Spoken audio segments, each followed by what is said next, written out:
Welcome back, everyone. Today we're going to be looking at this slime farm. Let's wait for everything to load in. The slime farm produces about 28,000, but it does fluctuate depending on spawn numbers.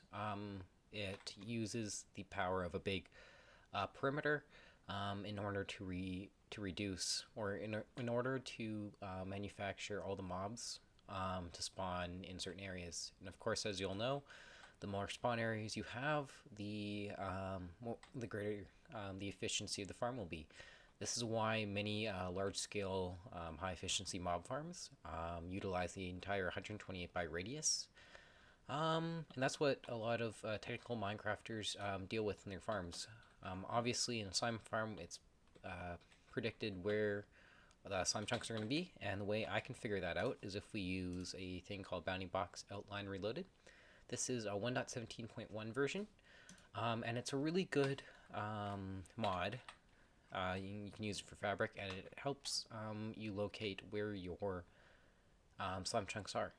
So, when you're doing this, obviously you want to find an area that's quite dense with slime chunks. I didn't do a great job of that here.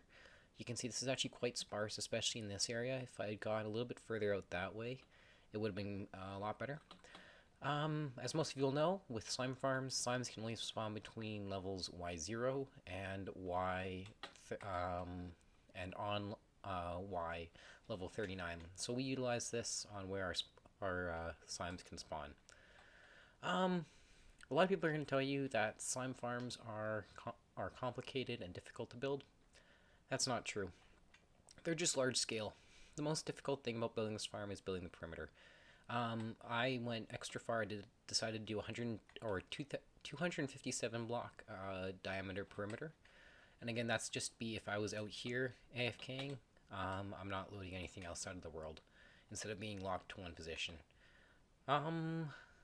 These farms are really simple. You could speed up the rates and get to about 30,000 using iron golems on the side, but there's no need.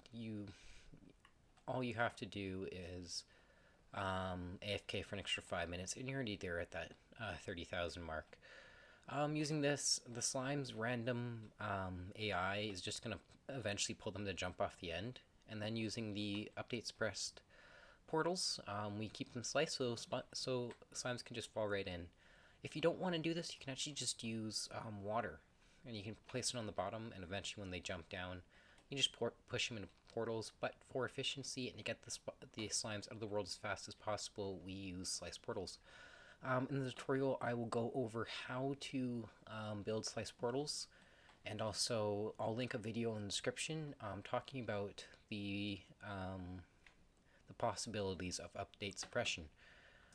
Like I said, slime farms don't need to be complicated. All this is maximized spawning platforms with a bunch of torches, because regardless of light levels, spawns will always spawn. So we just make these all bright enough so that no other mobs will spawn. And you want to make sure that you have no other solid blocks in your spawning area. Of course, there's solid blocks here, but you don't have to worry about it because this is actually where your AFK spot is. And no mobs will spawn within 24 block radius sphere of you. So all these blocks won't matter. Blocks that will matter will actually be the ones at the bottom, but you don't have to worry about those because those are lit up. But actually, you might have noticed in the cinematic, I had an emerald block under here, and there's actually stuff spawning on there. So just make sure you keep all solid blocks out of the area. And I've even gone as far to, you wouldn't have to do this, especially if you're bringing perimeter, but just to add a little bit of flair, I've inset this layer, and then on the top I've actually done slabs, so even if something does spawn out here, it can't. Because nothing will spawn on a non-solid block. Speaking of spawning on non-solid blocks, these are actually top slabs, so they can spawn in here, whereas if they were bottom slabs, you can't spawn. So eventually you'll see a slime will spawn, and then they'll... Oop, I guess he changed his mind. Eventually they'll just jump off till their death. You see, this guy will do it. I don't understand what's going on. Here we go. And then they just get sent into the nether dimension. This is a trick used with a lot of really high efficiency mob farms. Because, as it goes, a farm can only be efficient if the least amount of mobs are in the area at the same time. So it creates chances for more mobs to spawn. So we do this by sending them into the portal as soon as possible and getting them out of the world so that mob cap resets and more slimes can spawn. So then once they spawn in, this isn't going to be running right now because I don't have anything loading the other world. Usually I'll have a bot player loading the world so that they can fall in. And then what they do is, again, we're using portal slice so that they just fall straight out of. Obviously with bigger slimes, once they die, they actually split. So we leave magma blocks down here, and then we just have hopper minecarts collecting everything, and then you go into these wool blocks. You would actually send this into a storage system, but I'm using wool blocks so that I can use carpet mod as a hopper counter, and this just helps with figuring out the rates of a farm. So if we just go back into if I can get out of this. Oops. There's very much an essential or an initial lag whenever you change dimensions, because all of a sudden you're loading all those entities. So clearly, and you're also loading all the blocks. Another big advantage of having a large perimeter like this is you're not loading as many blocks. That's a big thing that you'll see with efficient mob farms, is they're not, like, even though you only load 128 by radius, if we turn on F3 and you look in the bottom right corner, you'll actually see the #1 user of all your game data is actually game render. And that's rendering all those blocks. And even though you can't see them, it's rendering the blocks behind them, and that's a lot. So the bigger you make your perimeter and the more air you create, the smoother your game will run. Obviously, it's not very well demonstrated here, because this isn't actually a massive perimeter. Massive perimeters are probably about 4 times as big, at about 512 by 512. Obviously, we still have a ton of stuff reloading. But yeah, might as well just get into the tutorial and show you guys how to create this overpowered farm. But before we do that, the tutorial's only actually going to go over... Jeez, what is going on here? I'm just going to reload everything. Hopefully that makes it a little bit smoother.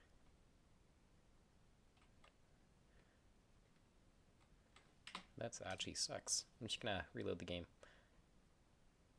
Yeah, that's what I'm talking about. Especially when you change dimensions, you're loading a lot of things at once, so it's gonna impact your performance quite a bit. Obviously, you're gonna want to be careful about building this on large-scale servers. Yeah. So the point I was trying to say before is the tutorial's only going to go over how to create a one chunk area like this. When you're finding a place to build the farm, you're going to want to find a place that's dense, densely packed with slime chunks, and that's what areas like this will look like. So you will have to modify this design slightly in order to be able to fit these.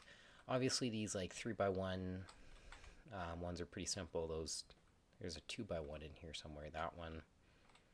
Those ones are all pretty simple. But then when you get the diagonals, that kind of gets a little complicated. So you're going to have to come up with your own solution because I'm not going to make another 3-hour long tutorial. But with that said, let's just get straight into the tutorial. Alright, so the first thing you're going to want to do, you're not even going to want to be in Minecraft. You're going to open up Google, and you can do two things. You can either open Chunkbase, which shows you information about your world or your seed, or you could open up the mod that I have, which is called Bounding Box Outlined or Reloaded. You're going to go into the first one under CurseForge. CurseForge, can't say that. You're going to want to go down to the downloads, hit that action, wait 5 seconds, and you'll see this, and you want to click keep. Don't worry, it's not harmful. Give it a second. Once it stops blinking, you can exit that. And then you're going to open your files. Oops. Open your downloads, and you're going to see it there. So then what we're going to do is we are going to go into your search bar, and you're going to search for run. And then you're going to paste this command, %, app data all lowercase, and then %. You're going to click OK. And you're going to pick the first one, which is Minecraft, double click. And then you're going to create a mods folder if you don't already have one. Click into there, and then all you're going to do is you're just going to drag it in. Obviously, you can see I already have one there, so I'm just going to delete that file. If you don't want to do this, you go in here, and you can open Chunkbase. Make sure you know your seed for this. Go into Apps, scroll all the way down to Seed Map, open Seed Map, paste in your seed. Then what we're going to do is you're going to click off all of these except for spawn point and slime chunk. And there we go. Now you're going to go to where your spawn point is, and you're just going to look for densely packed areas with slime chunks. So obviously this is pretty good. You wouldn't want to build there. You're looking for a spot where, you know, if you build it, it'll be quite densely packed, so you can get the most efficiency out of your 128 radius perimeter.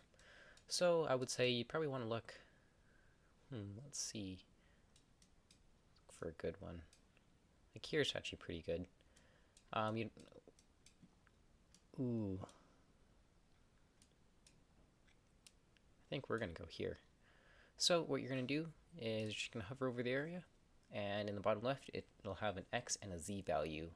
So this one is 820 and 920. So you're just going to remember those numbers wherever you put yours. Make sure that where you actually have it isn't actually close to any slime chunks. So for about 2 chunk radius, so that way your spawning sphere, nothing spawns within 24 blocks of you, so just make sure that where your AFK spot is, you're fine. So this will be the center of our perimeter. So just remember those numbers. So mine are 815 and 920. Alright, so we are back in Minecraft. Obviously you guys are in my perimeter. You can see this is actually the spot at the center. So if you remember, these are not the coordinates because this is not the same world as the seed that I put in there. But this block right here, which is your AFK spot, is where your coordinates would be. So I think in the other one it was like what, 815 and 920. So really in this one it's negative 300 and 425. So don't worry about that. Once you have that, you can either build a perimeter, or you can actually just go into a completely solid area like this. So I'm just gonna go into spectator mode real quick. The thing is with building them without a perimeter, you have to deal with a lot more blocks. So that means filling in areas like this, lighting caves up with torches, and spawn proofing the surface. That's a big one.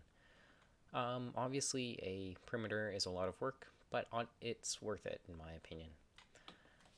Once you have wherever your desired location is, you can actually open either bounding box, or if you remember if you use chunk base, you can also see the coordinates of where the slime chunks are. And if you go F3 and G, you can open up the, this is where all of your, what's it called, chunks are. So you can see all of the chunks that are actually where the slime farm is perfectly centered. This is not the way I recommend doing it. Like I said, I really like bounding box reloaded, so I've got slime chunks, and I'm just going to put this up to 45 so we can see it at the top. So you can see this shows you where all of your slime chunks are, and all the slime chunks in here perfectly filled. And remember, you only load 128 by 128 radius around you. So chunks like this, yes, you could build a farm in this one, but you wouldn't be getting the most out of it. You might as well just keep them all inside. Don't build one there, because if this is your 128, you wouldn't even be loading that, so it would be worthless. But once you find your areas, we'll start building the farm. So I'm just gonna go into my testing world, and we'll build the farm there. It's a little bit more, got a little bit more room to work with stuff. Alright, so we are currently in my testing world, and just before we start the farm, I'm just going to show you, this is actually the two different designs that I had. This one was the original one. This one uses slice portals. I will go over what slice portals are, kind of how to use them, but I'm not going to show you how to do it in this video. I'll let you guys figure that out, considering this is a really technical thing, and you're not going to lose that much efficiency. The big drawback with doing these kind of normal portals with water pushing slimes is you lose a spawn platform, which definitely sucks. It decreases efficiency, but it really doesn't. It's like 1 or 2 slimes per hour, so it's not a huge drawback. But this one does technically use more blocks, and it's a little bit more complicated to build, at least for the first couple layers. I'm just going to show you guys the product, or the material list. Any slab, these can even be solid blocks. They don't have to be glass. Again, any slab, any solid block, any solid block, any slab. Obsidian, that's a must. Torch, that's a must, and the water is a must. But that's it. So to start off, you want to find your slime chunk. So this is your slime chunk here. We don't actually start on Y0 because bedrock actually goes up till, so if we grab some bedrock, 1, 2, 3, I think that's where it goes up to. Yeah, there's 4 layers of bedrock total. And because bedrock breaking is a real pain, I just did not want to do it. So I've actually labeled out the corners of our slime chunk. So I'm just going to turn the bounding box off. And for the first layer, so imagine this is on Y 1, 2, 3, 4, 1, 2, 3. So you're currently on Y level 4, just remember that. And just place a block there. And do it for these sides as well. So this will be where your markings are.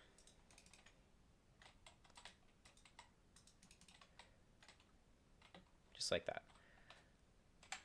So the first layer you're going to have is, you can place solid blocks that connect via, what block is that? So you're going to connect all of these. Any type of solid block you want.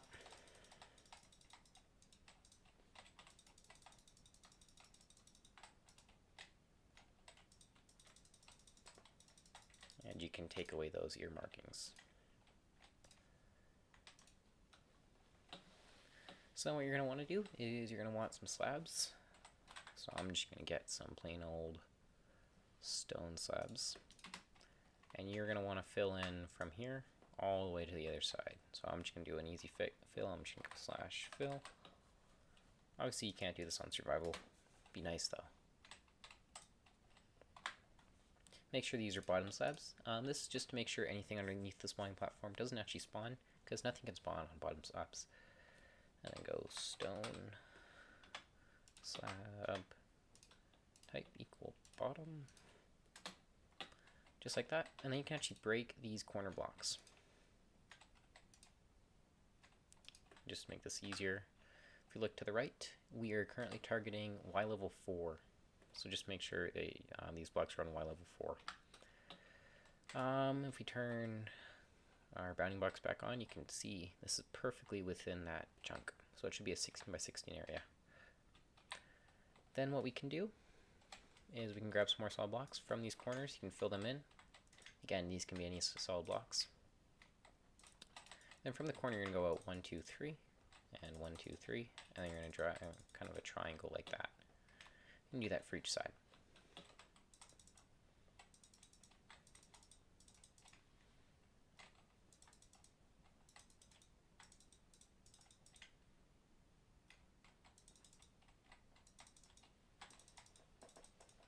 And you can put 2 solid blocks there. I'm just using gray concrete.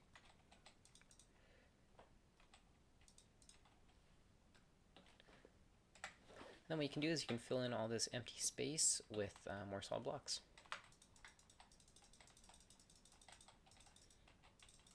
This is definitely the most boring part.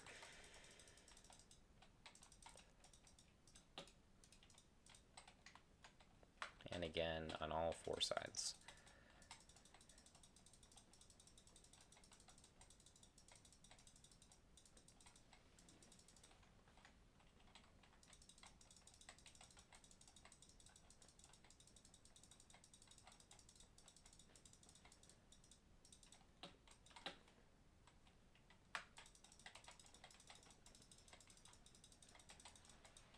Oops.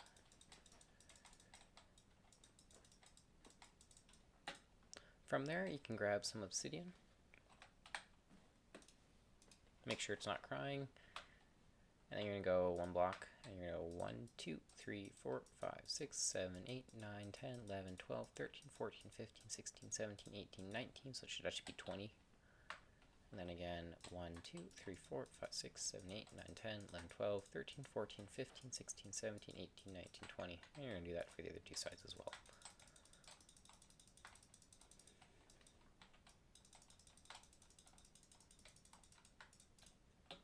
Just like that, first layer is finished.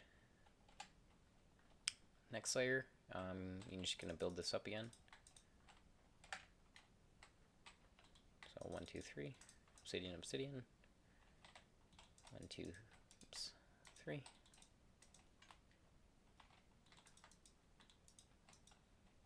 And actually, if you want to do this now, you're going to go glass block. You're going to build this up 3 blocks tall, so 1, 2, 3. And you're going to build it all the way over.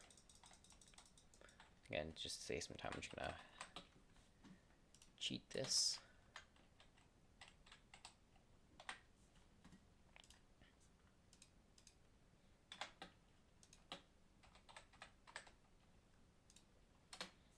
I don't know if that saved any time. You need that for all 4 sides. The nice thing about this farm is it's not directional.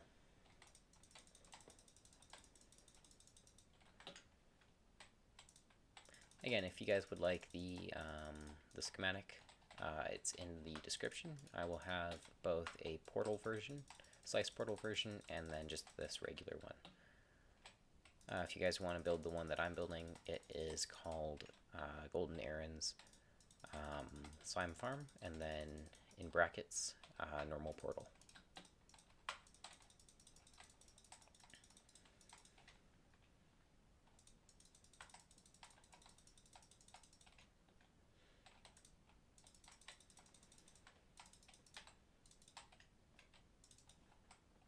Just like that, and you're going to build this up 1, 2, 1, 2, and you can build that up like that.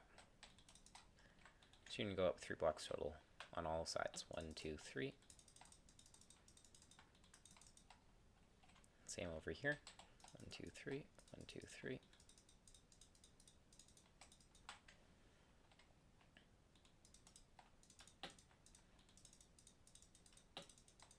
just like that. And then you can connect all of these tops with obsidian.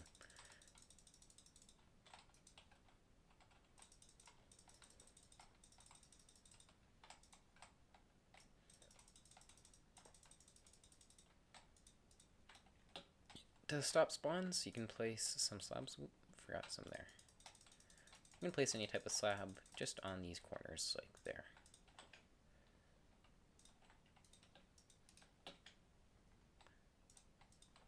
Over here, you can build up these 1, 2, and then you're gonna go 1, 2, 3, 4, 5. Skip one, and then you're just gonna fill in that. 1, 2, 3, 4, 5. So just keep those empty for now.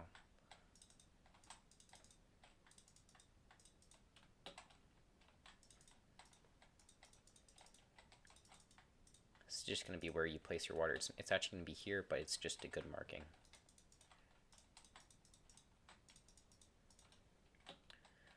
Then what you can do is you can get your flint and steel, and the cool thing about portals is they will only break from water if the water bucket is right there, right next to the portal. But if it's over here and the water's flowing into it, it actually doesn't matter. So you can light all these portals. And then you can place water in all these corners.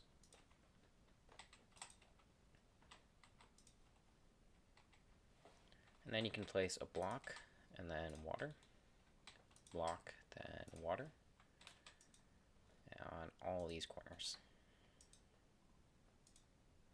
So 1, 2, 3, 4. Oh, that one's not in the right spot. 1, 2, 3, 4, 5. Perfect.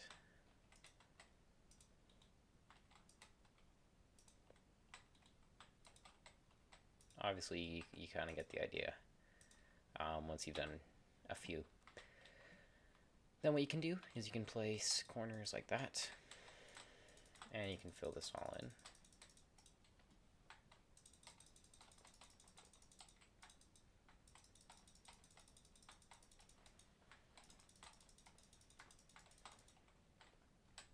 That way you get a kind of an overhang with the water.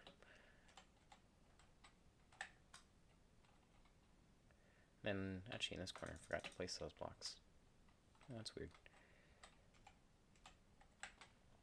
Alright, next layer you can place one more layer of solid blocks.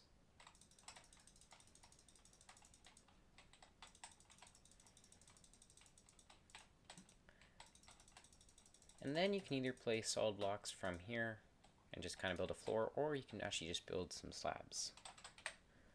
Slabs, obviously half the amount, so you can place one there. I'm just going to do the fill trick.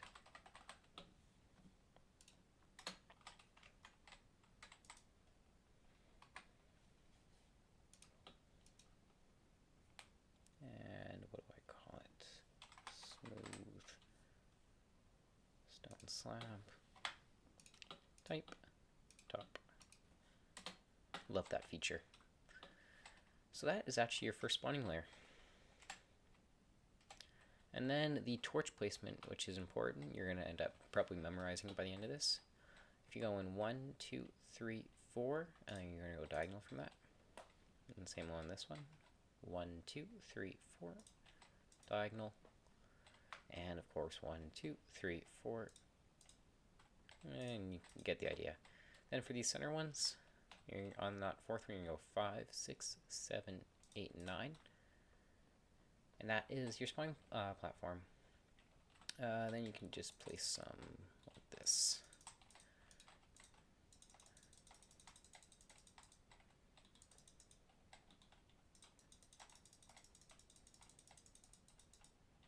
This is just to keep all the slimes in the same area.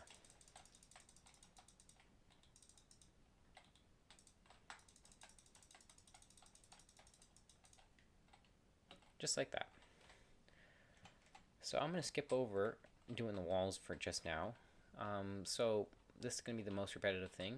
If you go out to the side, you're going to go up 1, 2, place a block, and you're going to go 1, 2, 3, 1, 2, 3, 1, 2, 3, 1, 2, 3. And you're going to do this until you get to Y level, I think it's 40. There should be a two block gap in between. So this is 34, 37, 40.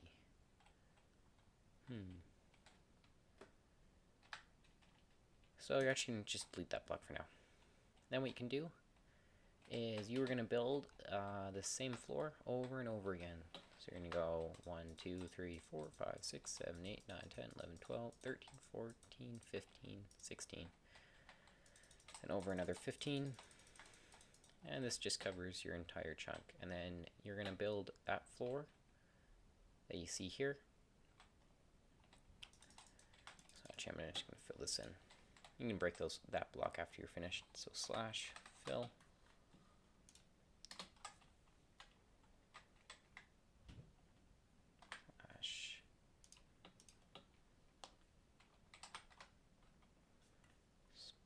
Stone slab.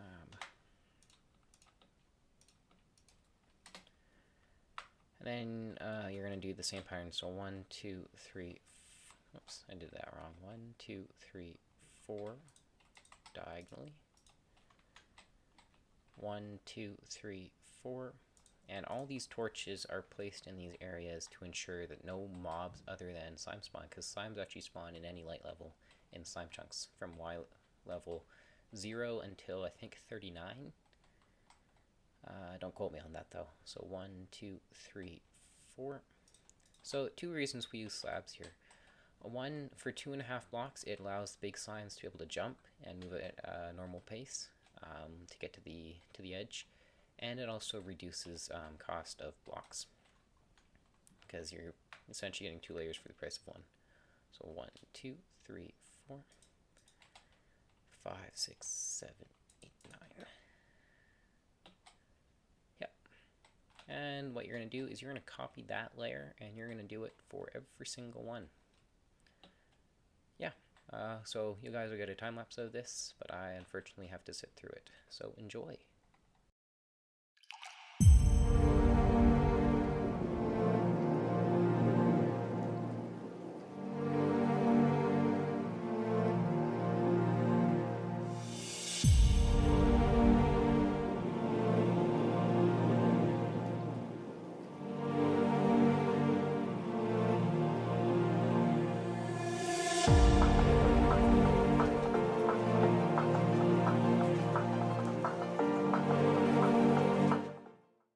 Okay, so we just built all the layers, and for those of you who are building this along with me, this top layer is on Y level 37, and it's a top slab. You can see. Make sure your torch pattern is correct. If it's not, you're going to have a lot of weird, nasty spawns, and they just screw with everything. So what you can do now is you can place solid blocks, so 1, 2, 3, and you're just going to build this tower all the way up.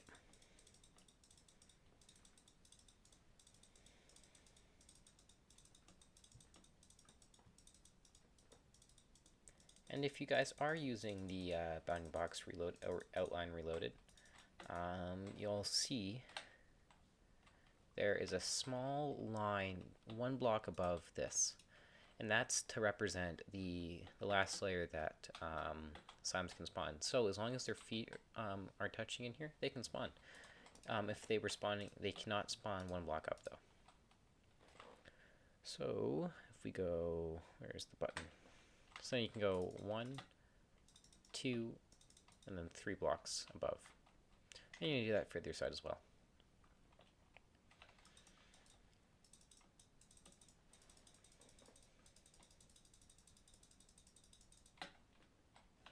Nice thing about this is it's kind of mindless. You don't have to really think about the blocks that you're placing while you're doing it. Again, this is another tedious task, so I'm just gonna quickly get this done and hope you guys will probably get a time lapse. Enjoy.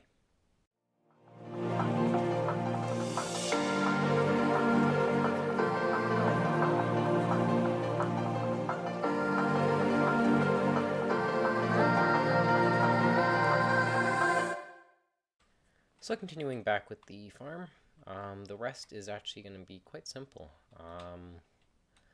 We're just going to fill in all these sides with glass. So I'm just going to do this quickly because it shouldn't take long.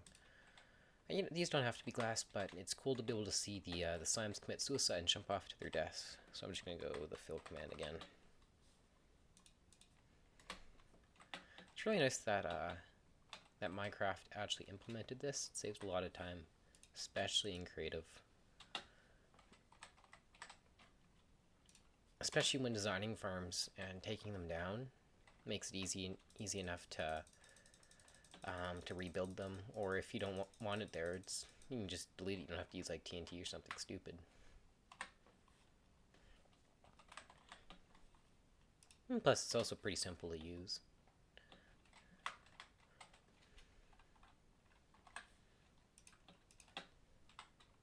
Oops, not air. Oops, I guess I forgot a pillar here.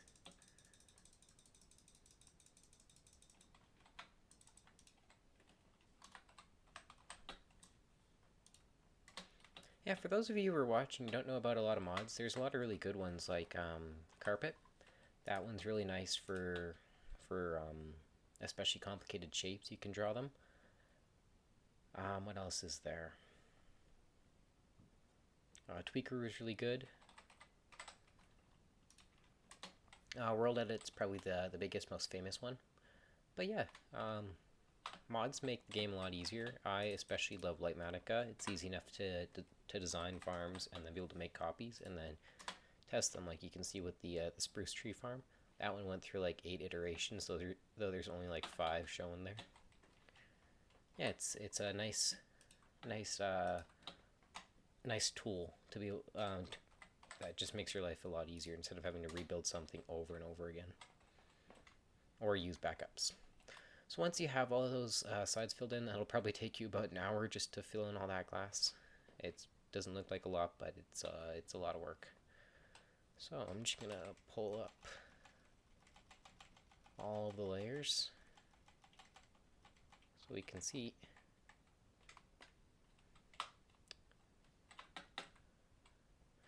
Doesn't matter which orientation these are in. As we go up. Oh my goodness. Okay. Then you're just going to take your slab of choice. Starting on this corner, you can go out to like that. You don't exactly need a roof, but it makes it easier. Especially, there's not as many updates, especially in light updates.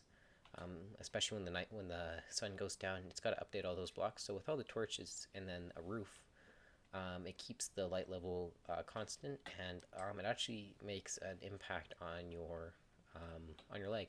Obviously, in a one-player world, it's not going to matter, even if you have like a lot of these.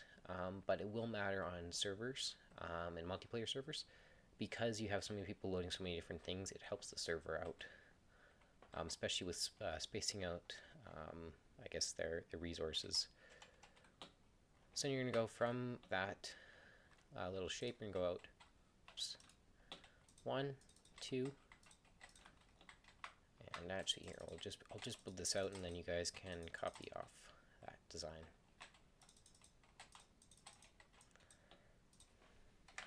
So you can see from this corner we have overhanging, but from this central pillar we go out 1, 2, 3, and then you make a corner and you go 1, 2, and you're going to do that for each one.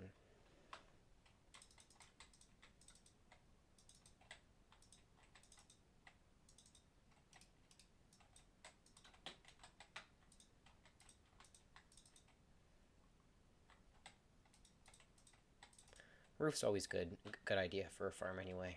1, 2, 3. So that actually comes out once more.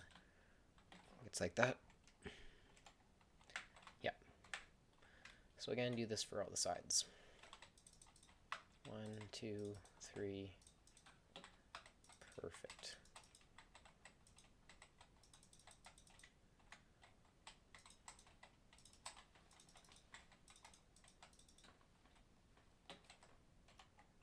Just like that. And one more. 1, 2, 3.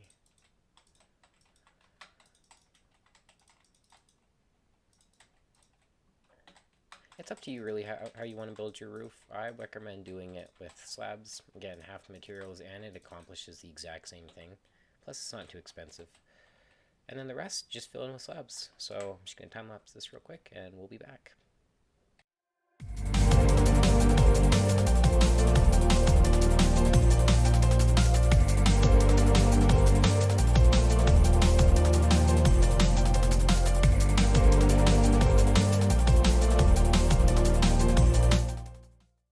And just like that, the farm is pretty much finished. The only thing left to do is to go into the in the Nether. Actually, I have another portal over there, don't I? Hopefully this doesn't screw with it. And what you can do is I'm gonna do this kind of horribly. Let's do it this way. Actually, you know what? I'm gonna go show my other design. It's a little bit better, and plus I won't have to make it again. I'm sure you guys can get the idea. So if we go into my slime farm,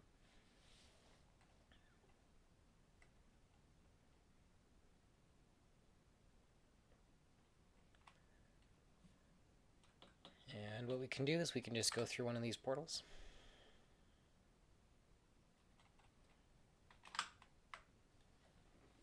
So you can see we pop in.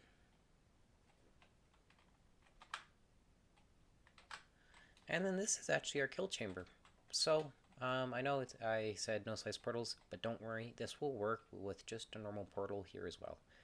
It does not matter if it's sliced or not.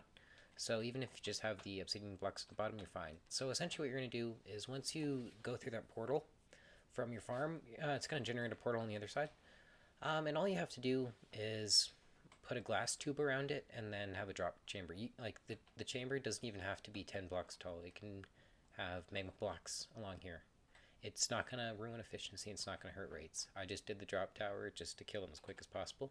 But that doesn't actually change the rates because all this, as soon as the slime comes through, that opens up the spawn rate in the overworld, and then that slime that's in the nether no longer matters for how long it takes to die. And that's why nether portal farms are so efficient, because it resets the mob cap so quickly. One thing that I did want to talk about is if you guys do want to look at slice portals, I will link a video that XCOM did. He's an amazing technical Minecrafter, and he designed and built this update suppressor. And this update suppressor is really, like, probably one of the greatest inventions Minecraft has ever seen. I'm just going to reset this. I will show you guys just how amazing this is and the actual magic that comes along with it. You can break blocks and have the portal there. That is just, it blows my mind. So this is a self-resetting design, but it was also designed in 1.12, so it's not going to work the same.